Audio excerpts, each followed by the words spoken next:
Hôm nay tạnh mưa rồi. Cái thì tìm cái gì bán xong mới có tiền mua thức ăn thôi. Ở như thế này không có cái gì ăn đâu. Hết thức ăn rồi.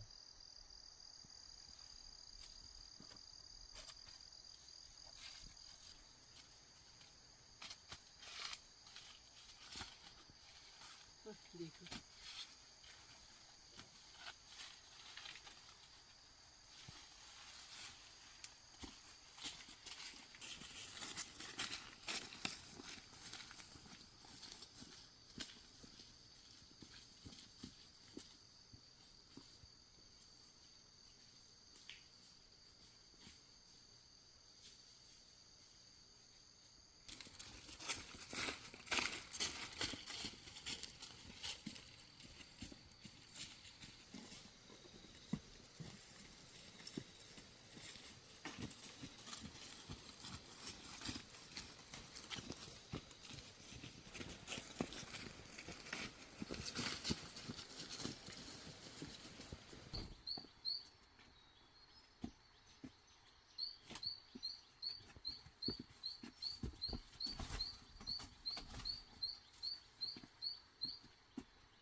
Mẹ trời không thấy mưa rồi, chắc đi tìm cái gì để bán thôi. Ôi đi thôi, hôm nay không mưa thì thấy người ta vào trong này à? Thấy ấm ấm ngoài đường. Ôi, đi thôi.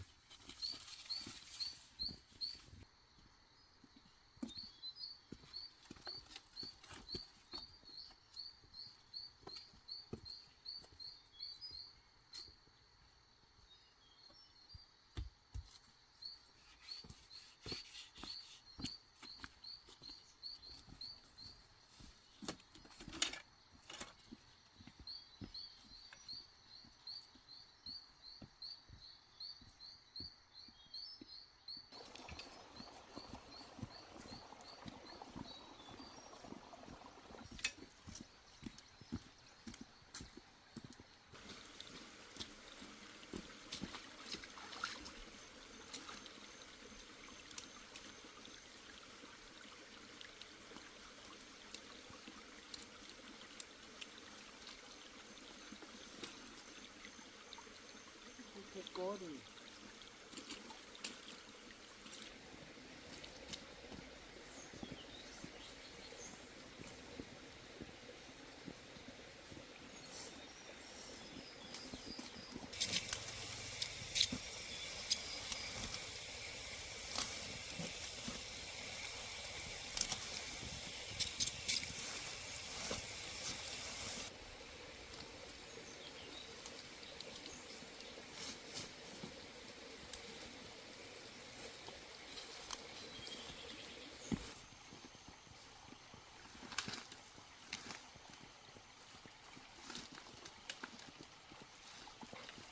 Cho nó sâu đấy.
Không biết có mang không. Xem. Đi vào tìm xem có không.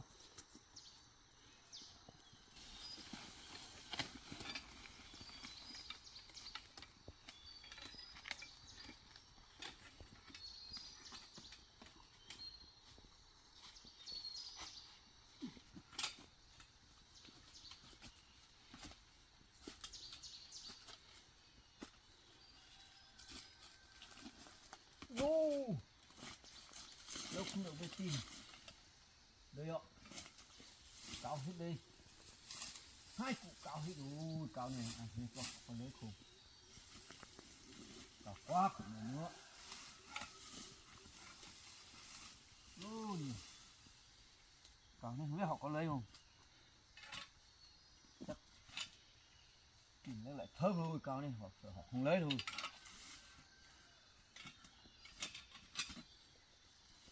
Không phải là một củ sao?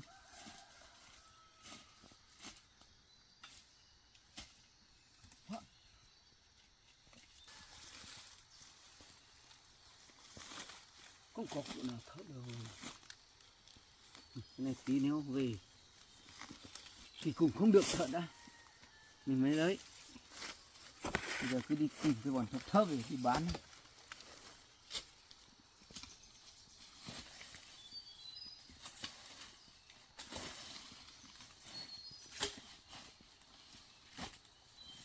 Ôi, có một củ đấy.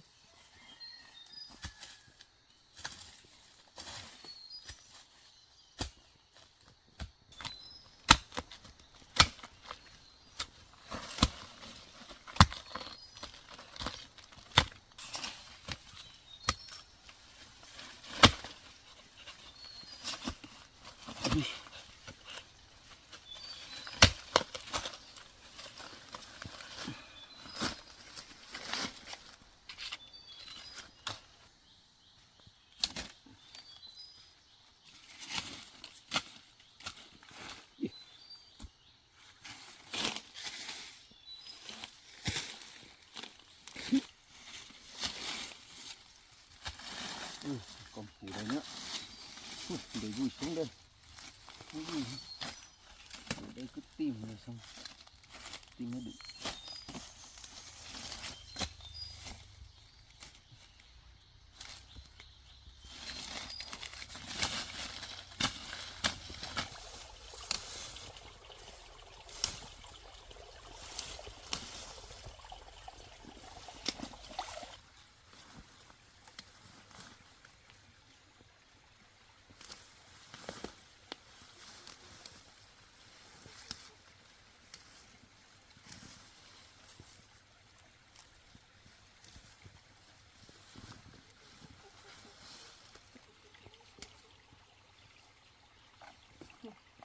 Có nhiều lắm.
Đây, có củ đây. Ui đây củ nữa, 2 củ.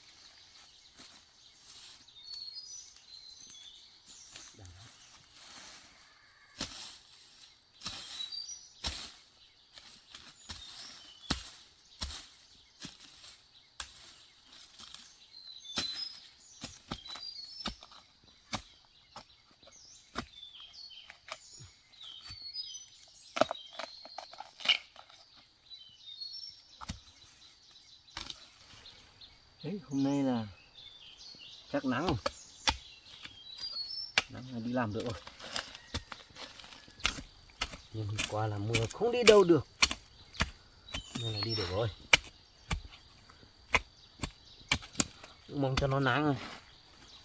Nắng nó đi làm thì kiếm tiền được. Không nắng thì không đi đâu được.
đấy con củ đấy củ này mình còn lấy được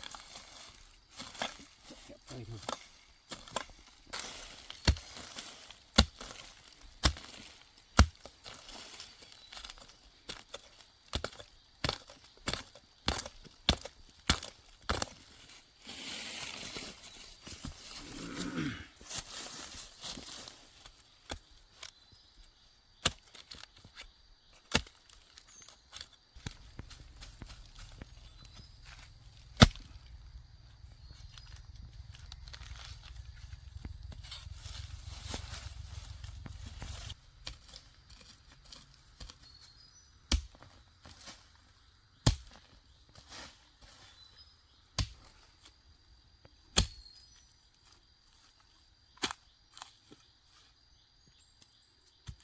Đừng con củ đây nữa.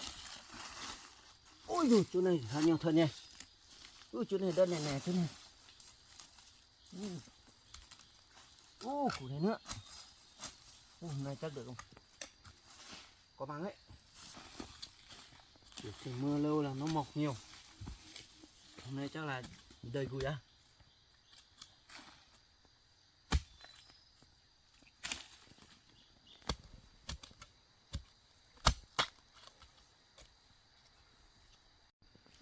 Đấy, được một đống đây rồi.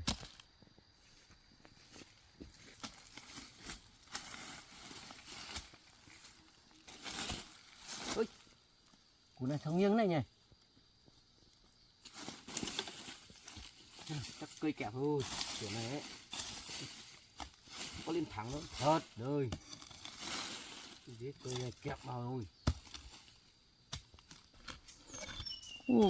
Cây kẹp vào nó cúi xuống thế này mà.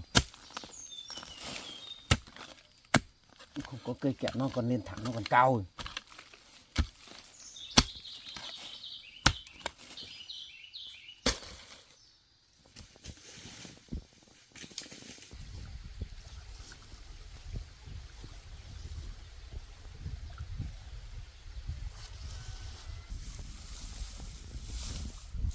Sắp đây rồi.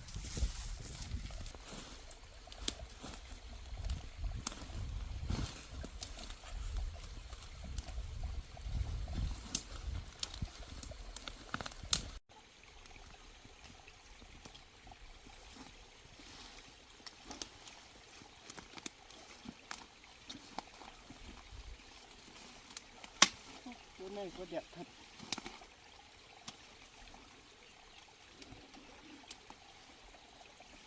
Chỗ nào cũng đẹp như thế này rồi.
Củ này chắc không nên củ này. Đấy. Không mua thì mình để ăn.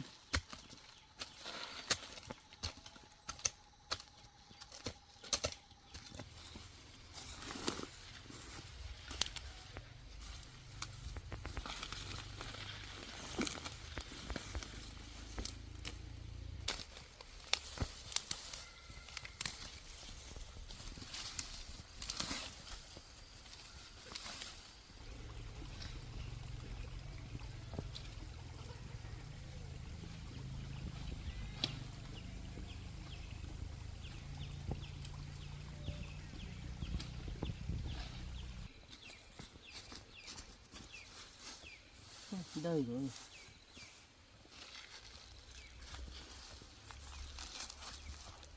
Đi xuống.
Khu này đẹp thật.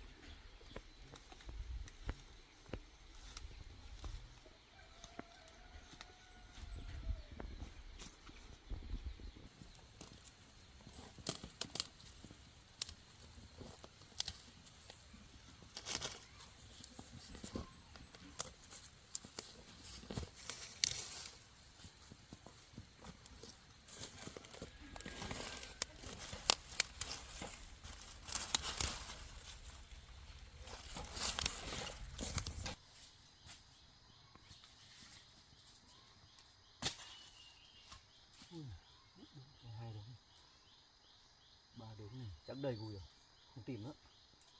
Lấy gùi về đỉnh xong nào, mang về thì bán thôi. Lấy gùi á.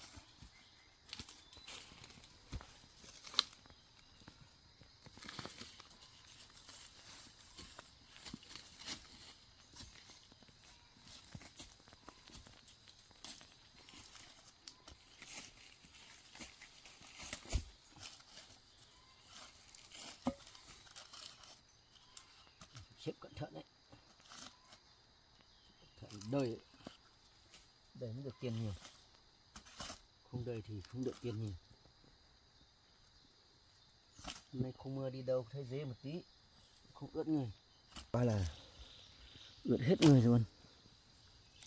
Phải xếp cẩn thận vào tí, phải đựng không hết đấy.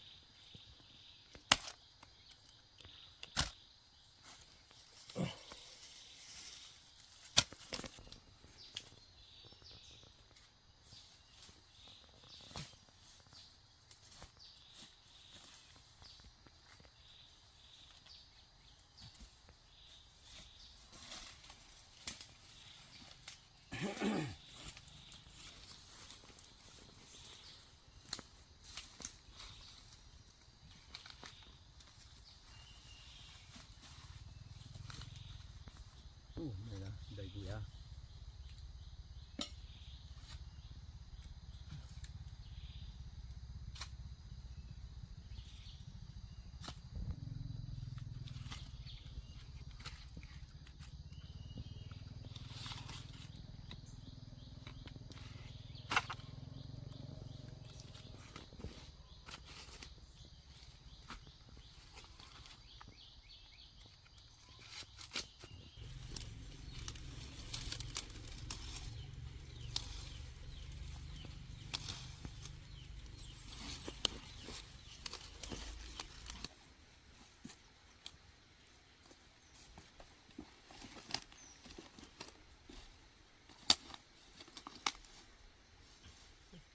Thôi, đây rồi.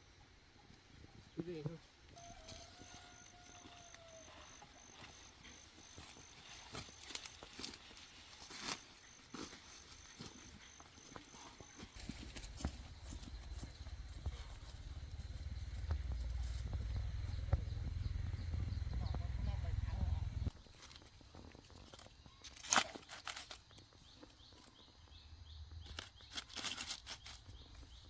Cẩn thận, bọn dưới còn đúng, còn sợ mùi không hết đây hôm nay đấy.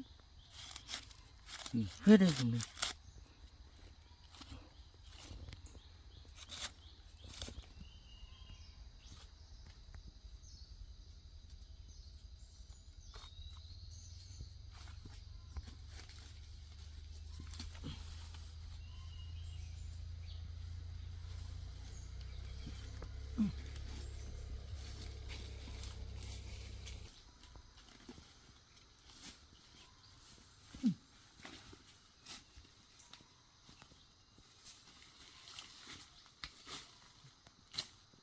Chỗ để bụi đấy, cái đổ đấy.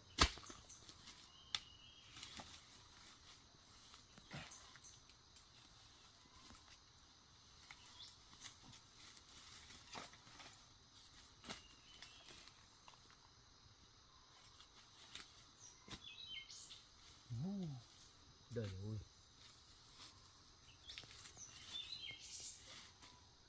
dài quá, một phần nào.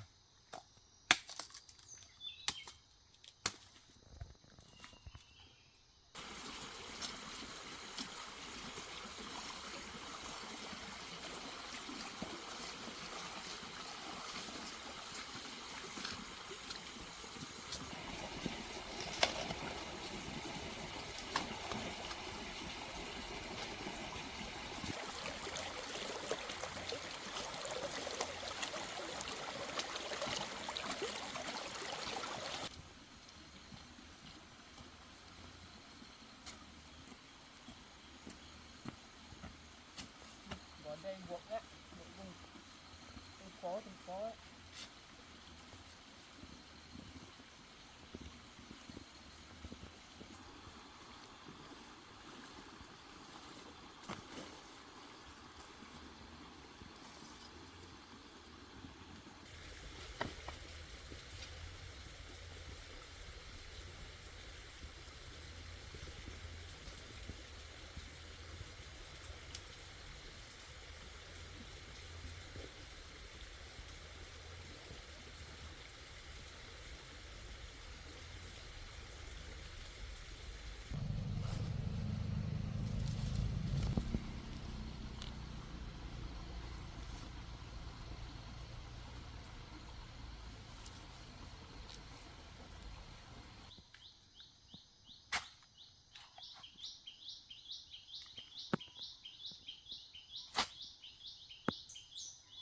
Đây rồi, xếp hạ.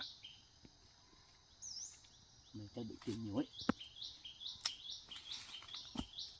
mong nó được nhiều xong rồi chỗ con xe kia đây, mình cứ đi bộ suốt thế này, không đi nổi đâu.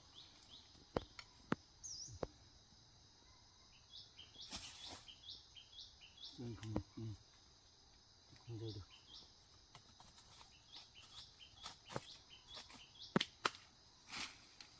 Đấy, thưa cụ này to thật à, cao, ai da, nặng đấy. Hey.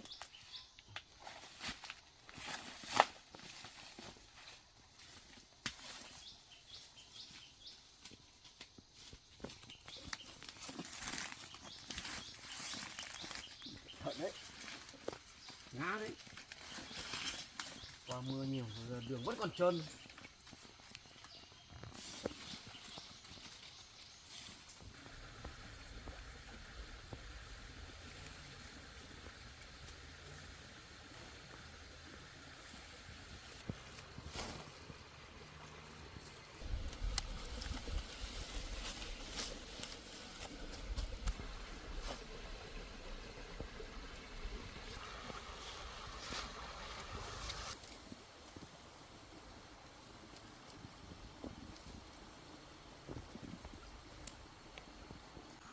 Đừng có gửi đi bán thôi.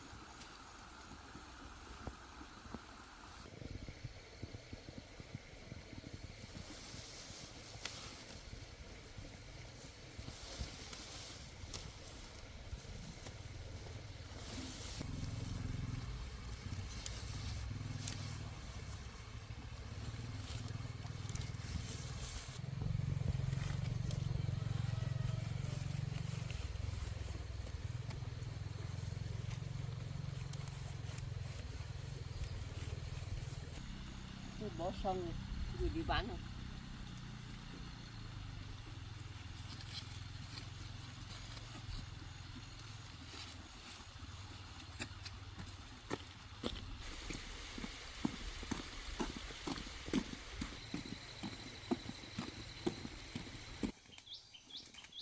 Vợ không biết đi nơi nào, cha thấy đã bây giờ thế nào gặp vợ thì ở cùng nhau hết được. Một mình thế này đi làm cái gì cũng không.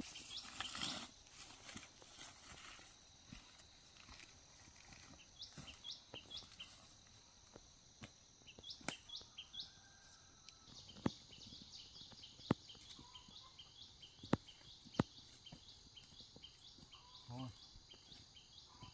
đi bán thôi.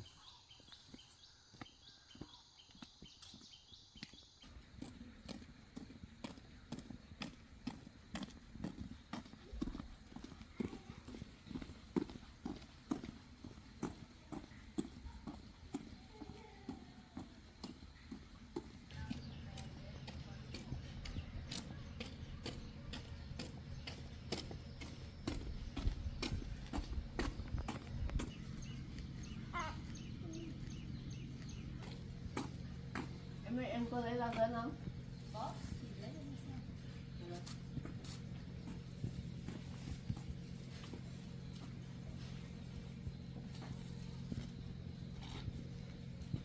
Không kia đến.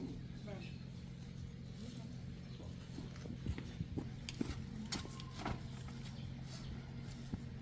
Đẹp đấy nhỉ? Đẹp đấy. Rồi bỏ bao nhiêu hả? 5.000. Đẹp đấy. Thấy hết không? Cho em 2-3 bó đi.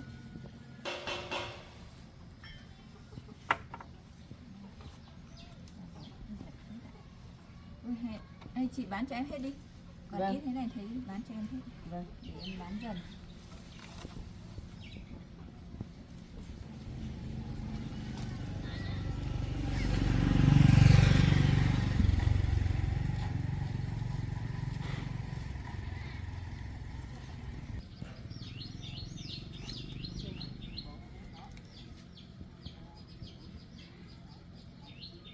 Chín bó.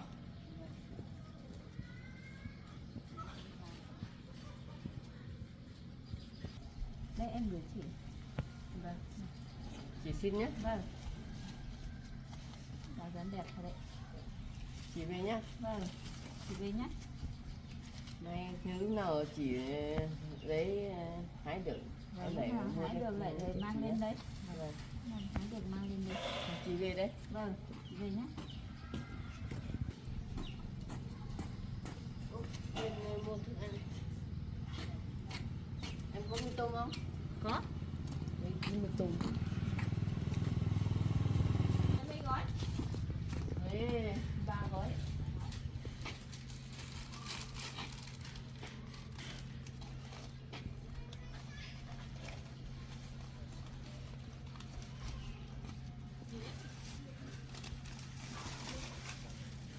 Bao nhiêu nhỉ? 9.000.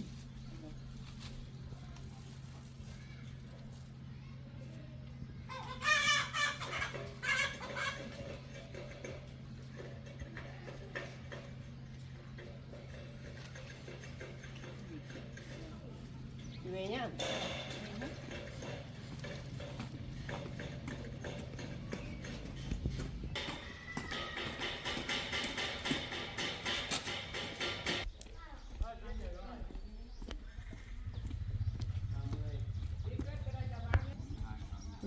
Nhà em khách mua măng sao này? Nhà em khách dạo này nó mua măng sao ấy? Thì đang cơn măng kia, người rất đông, đi vào xem nào. Ở đây họ mua bao nhiêu?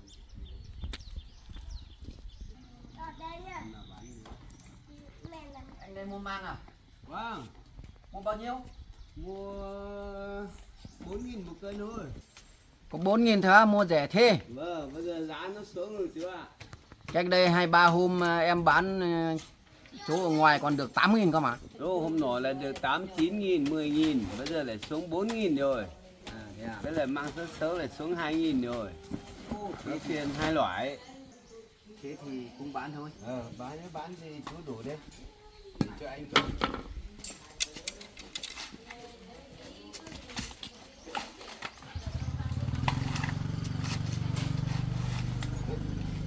Ô, cái này mảng xấu thế, cào thế. Ô, lên mặt đất bằng này rồi. Cao vẫn ăn được hả? Nhưng mà cái loại này nó mua 2.000 thôi. Thế hả? Vâng. Đấy, bây giờ thì cái màng mình lấy cho nó vừa vừa thôi. Nó đỡ gùi nặng ấy. Như thế này gùi đi nặng bỏ nó phí này. Em còn gùi đi bổ nữa. Đấy. Phải chặt bỏ phí thật đó anh. Vâng. Lấy ra một tí cho em đi. Không được. Nó lấy nó cũng ăn được cơ. Thế à? Vâng. Em cứ tưởng lấy ra một tí cũng lấy. Ra một tí họ không lấy đâu. Nếu viết thế thì lần sau em lấy non một tí. Vâng. Không đi gùi đi bổ nặng nữa chứ. Nặng chứ, không phải nhẹ đâu. Chú gùi cái này là nặng lắm đấy. Chặt mất bao nhiêu. Chú này, nó có cả dế này này. Ô, lần sau lấy bằng này thôi. Cái này ra nó bỏ nó phí, có ăn cũng không ăn được. Em tính là lấy ra xong là anh mang đi còn bán đi xa đấy. Phải lấy ra để phòng ấy. Thì mới lấy ra thôi, không thì cũng không lấy ra đâu. Đi xa nó cũng thế thôi. Chặt non thế này sợ khoảng 1-2 ngày không bán được nó chả họ ngày anh. Nó đi nó bán một ngày là ngày dưới thôi. Không đến 2 ngày đâu. Tưởng bán 1-2 ngày hay 3 ngày thì phải lấy ra một tí là đi nó mới để được lâu. Già quá rồi. Mang của chú toàn mang cao thôi. Thích cái Đây loại này, toàn mang uống. Đây. Cái loại này có 2.000 á. Cách đây 2-3 ngày bán ở ngoài Đấy, cái loại này có 2.000 nữa. thì còn được 4.000. Cái loại cao ấy. Bây giờ nó xuống rồi. Bật cũng chỉ. Vẫn chưa có việc à anh ơi? À thế à? Nhưng họ chưa lấy đồ lên à? À, như là trời mưa suốt này xe không vào được cũng phải thôi. Thì hôm nay nắng rồi đấy, hôm nào nếu mà lấy được đồ thì gọi cho em nhá. Vâng, vâng.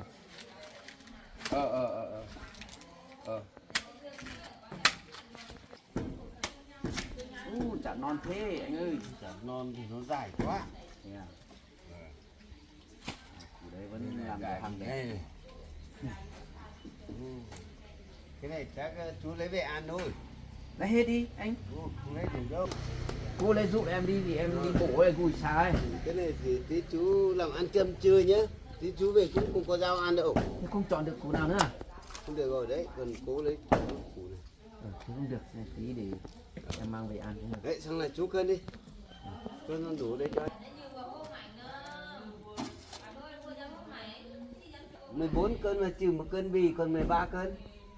Lại trừ 1 cân nữa. Vâng. À lú này. Vì cái bì thì ai cũng trừ thôi. Thế à? Đổ sang bên này cho anh đi.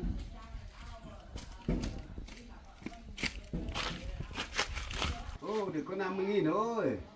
Thế còn cái này không cân à? Thế thì chú cân cái này đi. Anh quên rồi. Quên à? Vâng. Lấy nhiều quá là quên nó. Vâng. Thế kiểu để cá để bên này không để ý ấy.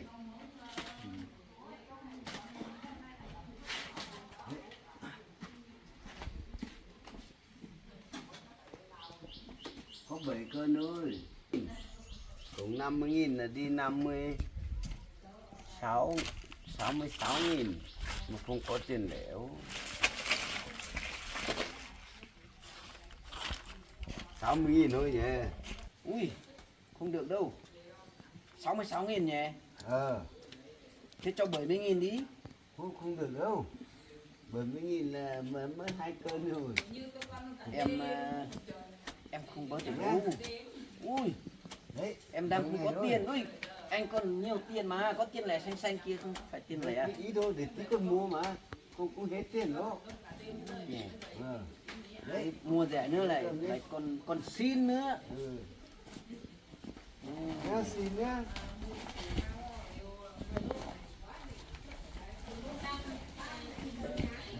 Em đi về nhá. Vâng, thì chú về nhá. Vâng. Còn cái này về ăn. Cái này để về ăn. À chú ạ, Dạ. anh thấy chú gùi cái này nó cao thế này nó nặng quá thì anh xin đấy, mà hôm nào chú đem về bán thì nhớ hỏi anh nhé, vì anh không có tiền lẻ. Vâng vâng. Thế còn thiếu 4.000 tiền lẻ nhé. Còn muốn thiếu 6.000. 6.000 nhé. Vâng, Hẳn 6.000 thì em nhớ thôi. vâng, nhớ nhá. Hôm nào về bán xong em hỏi. Thế cứ về nhá. Vâng.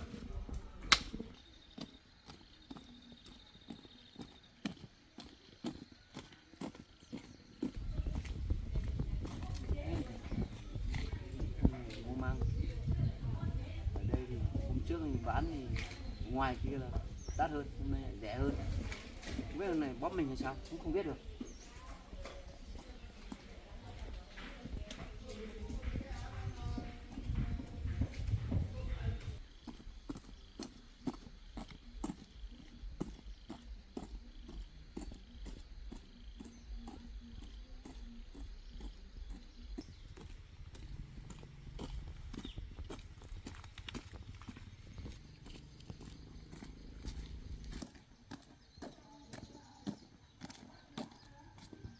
Kia không phải anh Hà.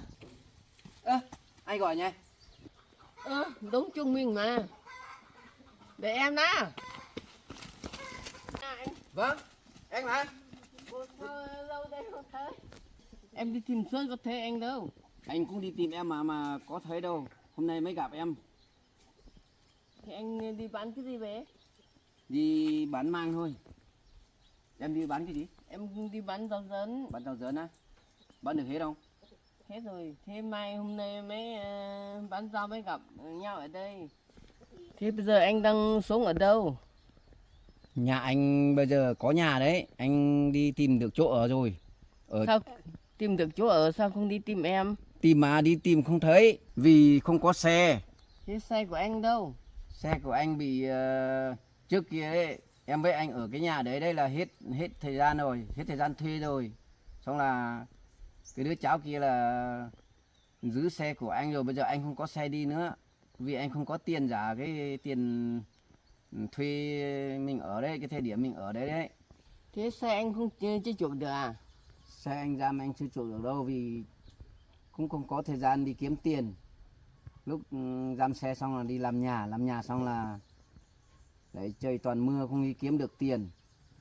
Chưa chuộc được đâu, xe của anh chưa chuộc được đâu, vẫn cái đứa cháu kia vẫn đang giữ kia thôi. Thế hôm trước em về tìm anh thì không thấy anh thì thấy đứa cháu kia đi xe anh, xong em hỏi, xong đứa cháu bảo anh giam xe xong không biết đi đâu nữa, không biết. Thời điểm đấy là anh đi tìm chỗ ở. Thế bây giờ anh ở đâu?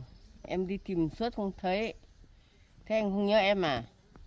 Nhớ sao không nhớ. Chẳng qua là anh không có thời gian.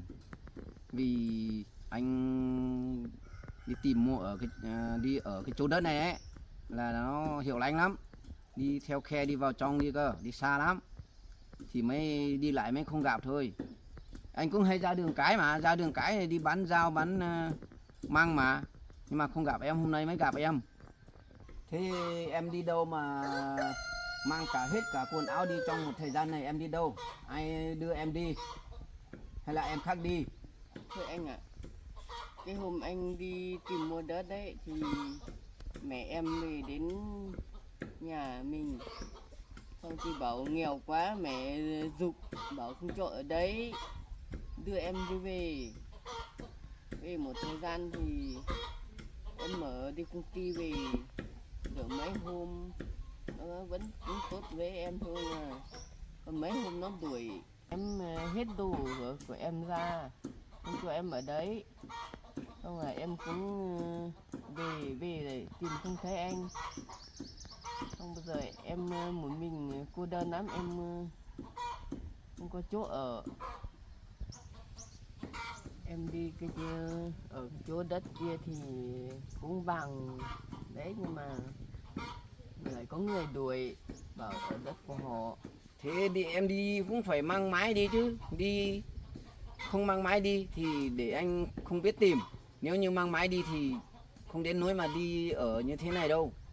Lúc em đi đấy, mẹ cứ giục bảo nhanh đi, xong em quên cả máy, không biết rơi ở đường để ở nhà, em cũng không biết nữa. Cái lúc anh về đến nhà đấy thì tìm chả thấy ai nữa, chả thấy em nữa. Thì tìm không thấy, thấy mỗi một cái áo mưa với lại cái điện thoại. Em cứ tưởng dây đường chứ. Điện thoại thì anh điền xong là thấy ở bên dưới gối thôi. Thì không biết đi đâu mà tìm nữa. Nếu em mang điện thoại đi thì anh còn biết gọi mà đi tìm.